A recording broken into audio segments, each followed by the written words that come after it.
For the safety of your smile, use Pepsodent twice a day. See your dentist twice a year.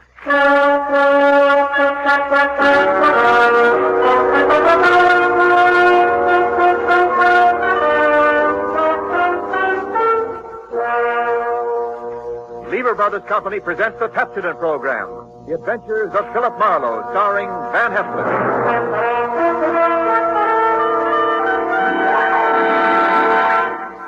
Philip Marlowe, the screen's most famous private detective, created by Raymond Chandler, brought to you on the air by Pepsodent, and starring MGM's brilliant and dynamic young actor, Van Heflin.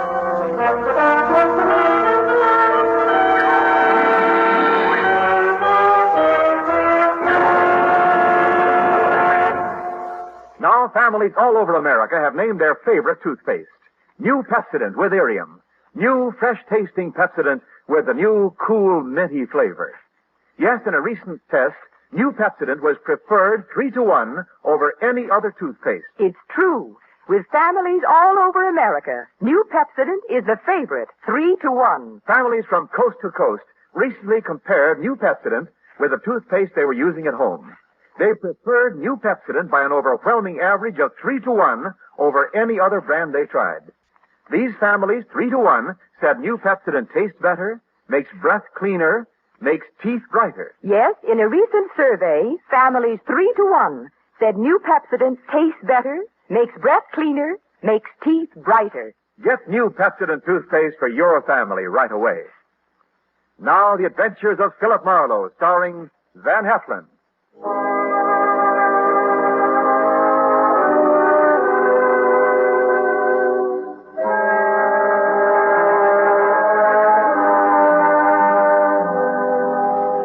The moment old man Jeter came into my office, I made up my mind not to vote for him if he ever ran for president. He was tall and thin with straight, compressed white lips. He wore a neat pinstripe flannel suit with a small rosebud in the lapel. He carried an ebony cane, and he wore spats.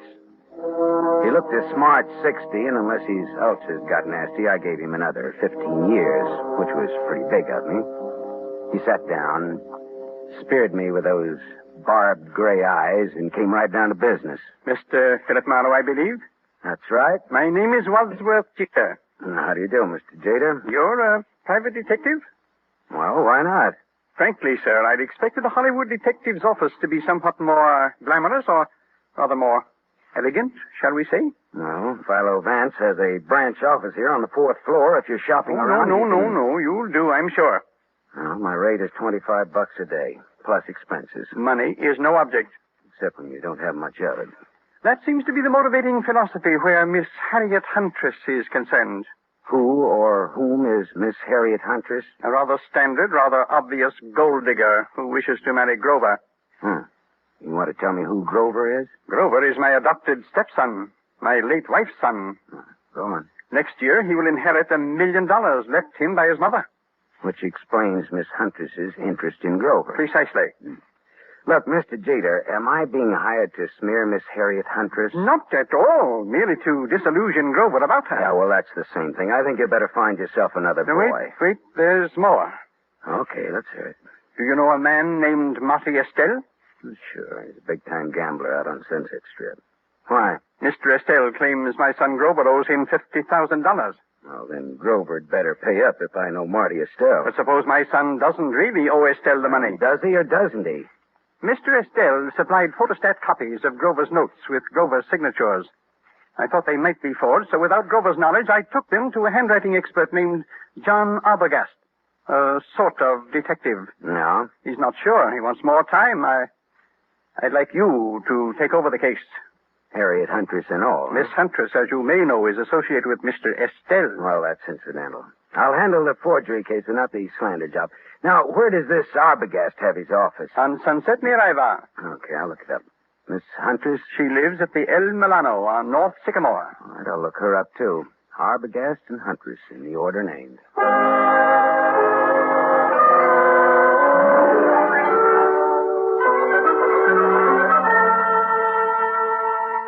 There was no snooty secretary to prevent me from walking right into John D. Arbogast's extremely fat presence on Sunset near Ivar. He was an enormously fleshy gent with a thick neck that was in folds like a concertina. He wore a wrinkled dark suit that needed cleaning and some reweaving where it had some small holes in it. Arbogast just sat and stared at me with the whites of his eyes, because those 3 holes that needed reweaving were bullet holes. And John D. Arbogast was dead, very recently dead. I left in a hurry, and as far as I could tell, nobody saw me come, nobody saw me go. My next stop was the Swank El Milano Hotel on North Sycamore. Just a second, mister. Something you want? Yeah. Who are you? I'm the house detective. Well, I'm looking for a Miss Harriet Huntress. Miss Huntress ain't seeing anyone. You can tell her it's Marty Estelle. Are you Marty Estelle? I'm from him. That's different, ain't it? That's none of your business, is it? Well, whatever you're up to, you're not playing it very smooth. Well, some days I feel like playing it smooth, and some days I feel like playing it like a waffle iron. Well, if you must know, I'm one of the boys. Philip Marlowe, private eye. Here, it's my card. Yeah, well, that's another story. I'll phone up to Miss Huntress. Yeah, say I'm from Marty Estelle, and make it convincing, huh? How much convincing? Oh, well, how much do those cigars you're smoking cost you? $22.50, box of 50. That much convincing. Well, that's cute. You and me are going to get along. I'll phone Miss Huntress, but you go right on up. Room 814. I just know it'll be all right.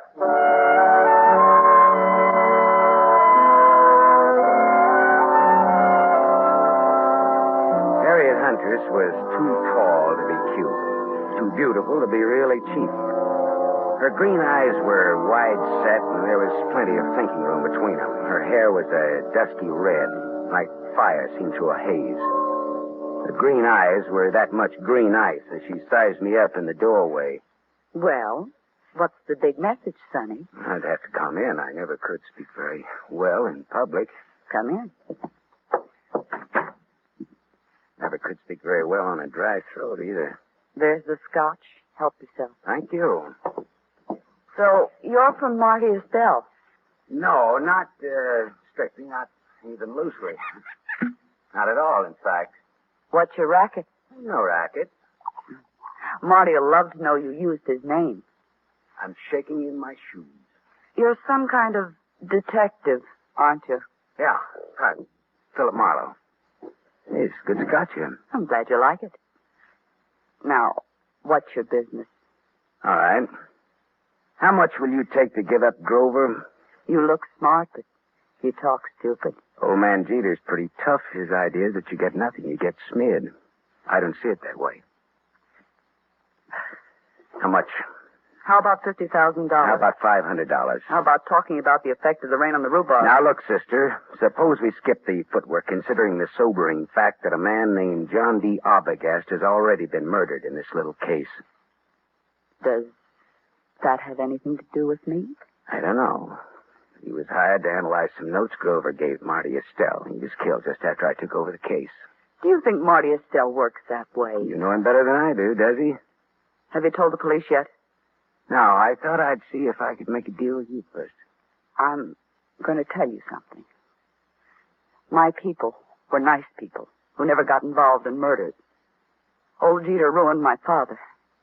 My dad shot himself and my mother died of the shock. I'm going to fix Jeter for that someday, even if I have to marry his son to do it. Adopted stepson, really. There's no relation at all. It'll hurt Jeter just as hard. And the kid will have $1 million next year. I could do worse, even if he does drink too much. You wouldn't want Grover to hear that now, would you? No? Turn around and have a look, Gumshoe. I turned fast. He stood about 4 feet from me. Big, blonde, powerful. Whiskey in his brain and blood in his eyes. I can say anything I want around Grover. It's all right with him. Isn't it, Grover? That's right, Harry. He's trying to break us up, Grover. What do you think of that? I think maybe I better break him up. That's what I think of that. She laughed, and that made me mad. I turned to glower at her. It was a dirty look. It was the look of the month. That was a mistake. The big guy hit me. I went over sideways. It wasn't a hard punch, but my head hit a desk going down, and the desk got the decision. It gets dark fast in Southern California, but seldom that fast.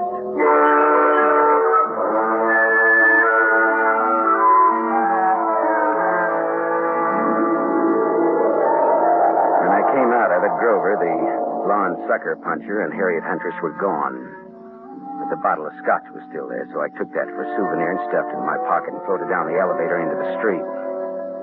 It was dark by the time I got back to my apartment on Hobart Avenue in Hollywood. I turned on the light, and there stood a big guy, another big guy. This was National Big Guy Week. This one had a big nose, the dead color of wax, and he had a .22 caliber Colt Woodsman pointed straight at me. Close the door and reach. Come on. I turned a little to close the door. I got my hand under my coat. Then I turned back to Wax Nose fast. I had my Luger out. We stood there facing each other. Wax Nose didn't seem at all impressed with my automatic. I just came to tell you to be smart. You're looking at a Luger, mister. I know. Men of distinction carry Lugers. Me, I pack this small bore because I can shoot. If you think you can take me, go to it. Now, look, what's the game? Maybe you can take a hint, and maybe you can't. Maybe or maybe not. What is it? Lay off old Jeter's boy. Well, I wouldn't think of contradicting. Anyone who uses a Colt Woodsman .22 with the front sight filed off must think he's pretty good. I am good. Yeah. And that's why I say, okay, pal. We'll see. Speaking of .22s, do you know anybody named John Arbogast?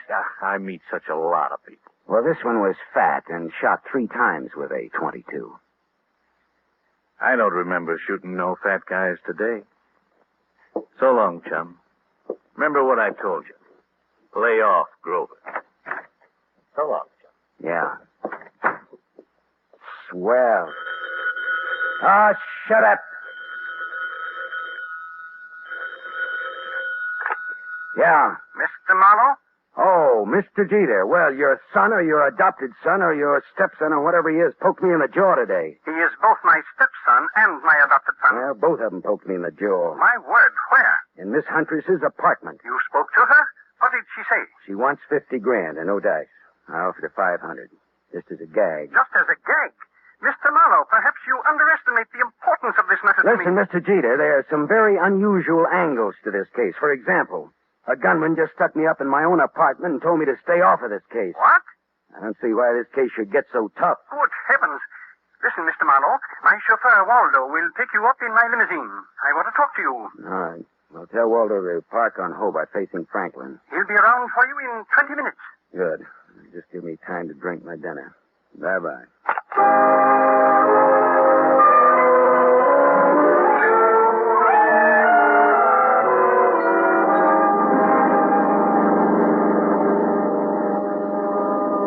Next to Waldo, the chauffeur, as he tooled the big Jeter limousine through Hollywood, along the glitter of the Sunset Strip, out past Beverly Hills toward Bel Air.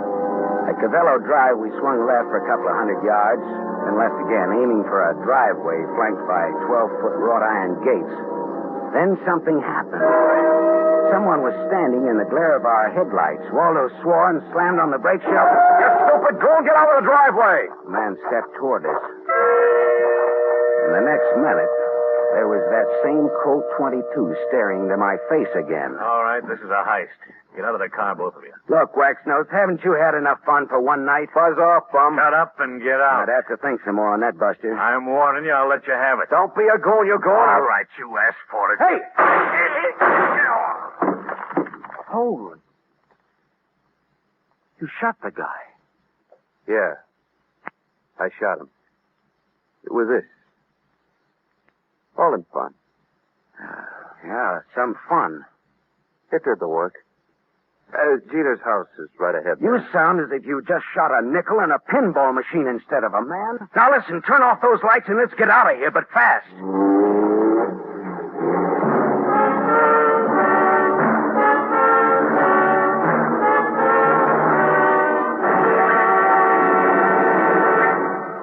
You are listening to The Adventures of Philip Marlowe, starring Van Heflin.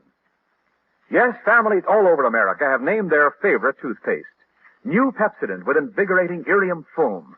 New fresh-tasting Pepsodent with a new, cool, minty flavor. In a recent test, New Pepsodent was preferred 3-to-1 over any other toothpaste. It's true. Families all over America say New Pepsodent is their favorite, 3-to-1. The William Kilpatrick family, 212 South Missouri, Claremore, Oklahoma, preferred New Pepsodent on every single count. The Kilpatricks say New Pepsodent tastes best of all, makes breath cleaner, makes teeth brighter. On all these counts, by an overwhelming average of 3-1, families prefer New Pepsodent over any other toothpaste they tried. It's a fact. Families 3-1 say New Pepsodent tastes better, makes breath cleaner, and makes teeth brighter. Remember, this is not just our opinion. It's the honest conviction of the Kilpatricks and other families who were asked to compare New Pepsodent with the toothpaste they were using at home. Get New Pepsodent, the only toothpaste containing irium. Get it for your family without delay.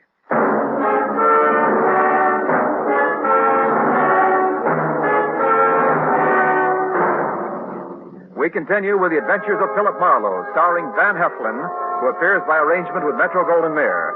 Producers of The Romance of Rosie Ridge, starring Van Johnson.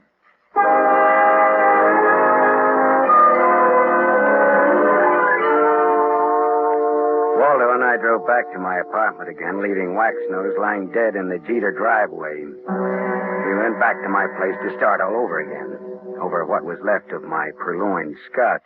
Yeah, this is good scotch you've got here, Marlowe. Pinch bottle. Not this. Sure. Pinched it from the apartment of Harriet Huntress. Well, bottoms up.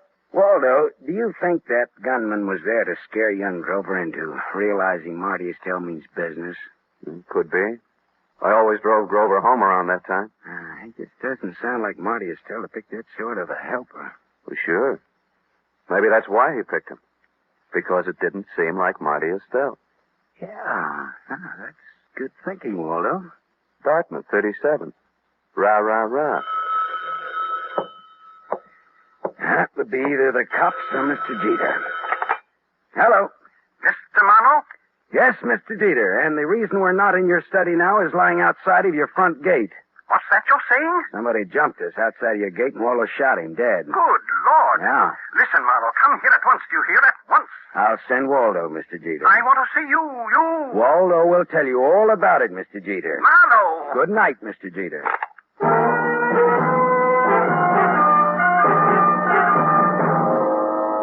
After Waldo, the chauffeur, had left, I went back to the El Milano Hotel. Hawkins, the house stick, was all smiles and open palms. I placed no confidence in his smile and a $20 bill in his palm. Harriet Huntress again? What's the matter? Just take me up to her apartment, that's all, huh? Sure. Right this way, fella.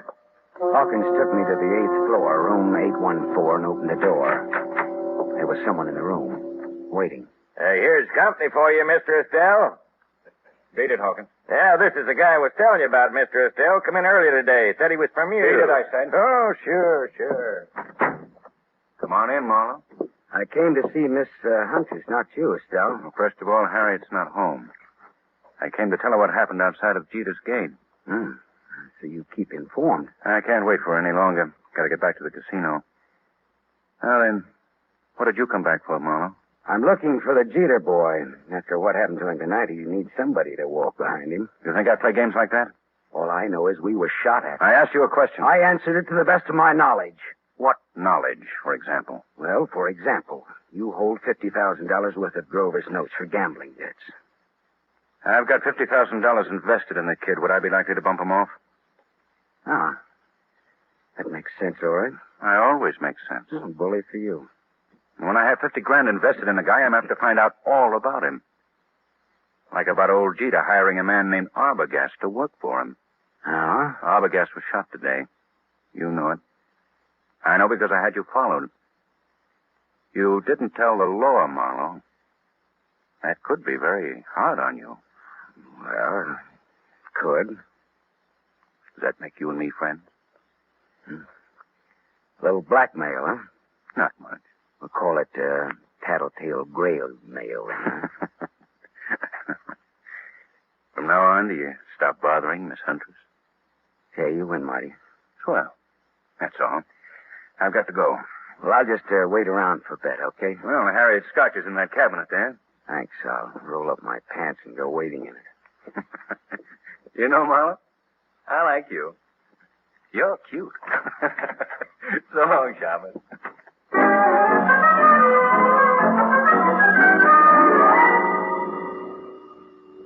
Marty Estelle was right. He wouldn't kill anybody who owed him money and was soon to come into a lot of it.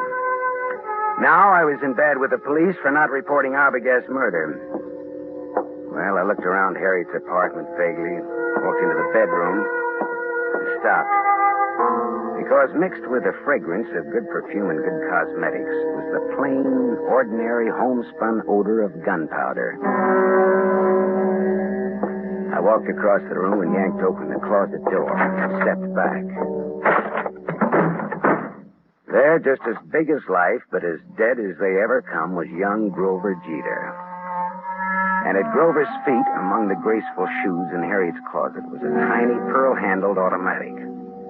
I felt bad about that, because I guessed that the dainty holes, the bullets from that dainty gun, would fit the two dainty holes over Grover's heart. I put the neat little pistol in my pocket. I thought old man Jeter ought to know about his son, I thought.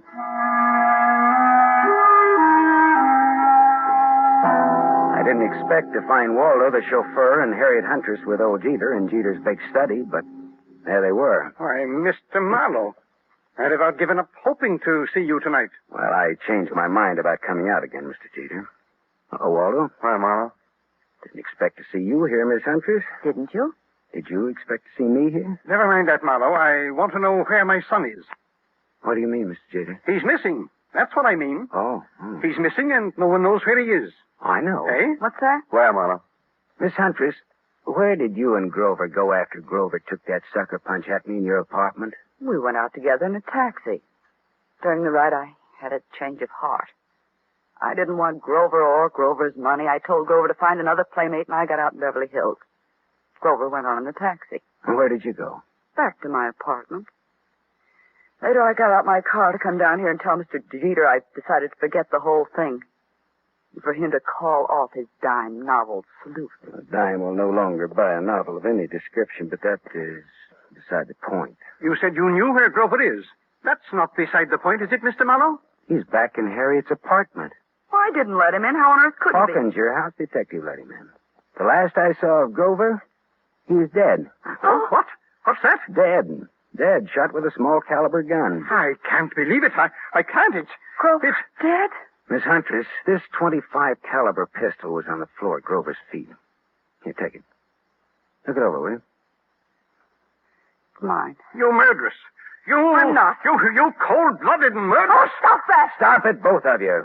It could have been suicide. Suicide? Well, yes, that's a possibility, of course. I see you like that idea, Jeter. But it wasn't suicide. Then she did it. The murderess, the scheming, contemptible... It was murder, and it's fairly obvious who did it, Jeter. Eh? Marty Estelle is my guess. Well, guess again, Waldo. Estelle had $50,000 invested in Grover. He wouldn't kill a golden goose like that. And Waxnose didn't do it because he was dead, thanks to Waldo here. That leaves her. She did it. There had to be a motive and an opportunity. Well, it was her apartment after all. Correct, Waldo. But Grover was Jeter's adopted stepson. Oh, like a real son he was to me. A real son. Yeah. But did you lovely people know that in the state of California, a man can inherit from an adopted son who has money and who gets dead? Did you know that, Mr. Jeter? Why, what do you mean? Your inheriting Grover's $1 million would be a motive for killing him, wouldn't it? Mr. Marlowe. That was the motive, Jeter, and it was Waldo's job to find the opportunity to murder Grover for you. All right, Marlowe. That'll be all for you. Well, Waldo, the Dartmouth gun fanner, huh? Drop that gun, Waldo. Shut up. I said drop it. Drop it. Hey, that's nice shooting, Harriet. My hand. Well, Papa will put a little Band-Aid on for you, Waldo. Waldo, you could have gotten into my apartment wearing that chauffeur's uniform. You could have gone into the garage entrance and up the back way. Sure. When Grover let him in, he backed Grover into the room with his gun, but he shot him with yours. How much was Jeter going to pay you for this job, Waldo? Don't talk, Waldo. He's bluffing. You're telling me he's bluffing. Nice kids, these college boys. Tell me, was it Dartmouth or Dannemora, Waldo? Shut up, copper. You killed John Arbogast to throw suspicion on Marty Estelle. Then you hired Waxnose to fake a holdup on Grover. Why? Again to throw suspicion on Marty Estelle. To make it look as though Estelle was trying to scare Grover into paying his gambling debts. If I hired Waxnose, why would I have shot him tonight? Because you like to kill people, Waldo. When I was brought out here tonight, Waxnose thought I was Grover in the car. He began to fake his holdup. But you just couldn't resist taking one of your snappy snapshots at Waxnose, could you, Waldo? Shut up. Could you? Next, Mr. Wadsworth Jeter. Look here, Marlowe. You can't accuse me of... Doctor, he's sick. Call a doctor. It's his heart. If Jeter dies, it's your fault, Marlowe. Okay, Waldo. Tell you what I'll do, Waldo. If Jeter dies, he doesn't have to pay me my fee. We're even. Okay, Waldo? Harriet Angel, listen, go call the doctor. And while you're there, call the law, huh?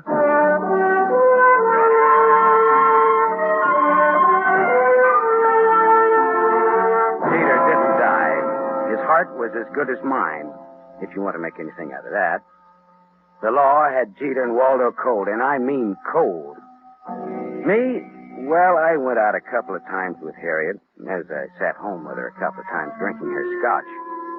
It was nice, all right, but I didn't have the money or the clothes or the manners. Still, I was sorry when she went to New York to live. She had absolutely the best scotch I ever tasted. Maybe because it was free. I don't know.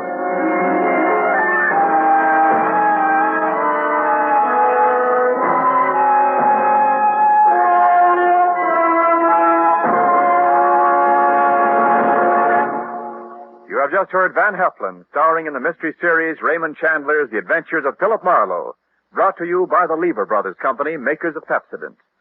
Van Heflin will return in just a moment. Have you tasted the new Pepsodent toothpaste? Its lingering, minty flavor is so fresh and inviting, families prefer it by an overwhelming average of 3-to-1 over any other toothpaste they tried. In a recent nationwide test, these families said new Pepsodent tastes better, makes breath cleaner, and makes teeth brighter. Remember, new Pepsodent gives you more invigorating Irium foam. It sweeps dulling film away. No wonder it's the 3-to-1 favorite with families all over America. Get new Pepsodent with Irium for your family right away.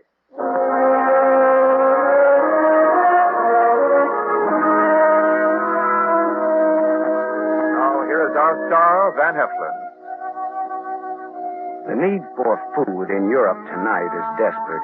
Starvation faces a multitude of our fellow men. There's a way you can help.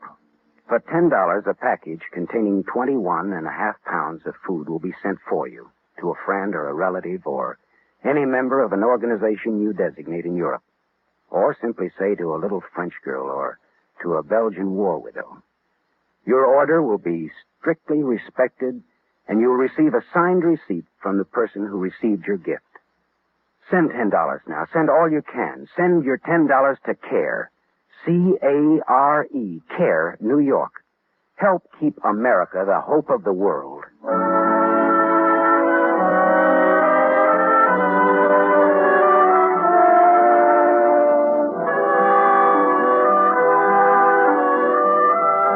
Tonight's story was adapted by Milton Geiger from the story Trouble Is My Business by Raymond Chandler, creator of Philip Marlowe, the screen's most famous private detective. The original music was composed and conducted by Lynn Murray.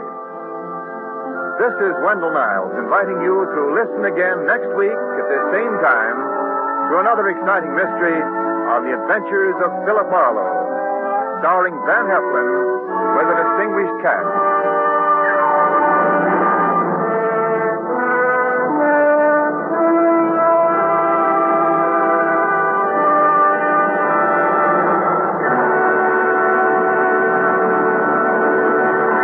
NBC, the national broadcasting company.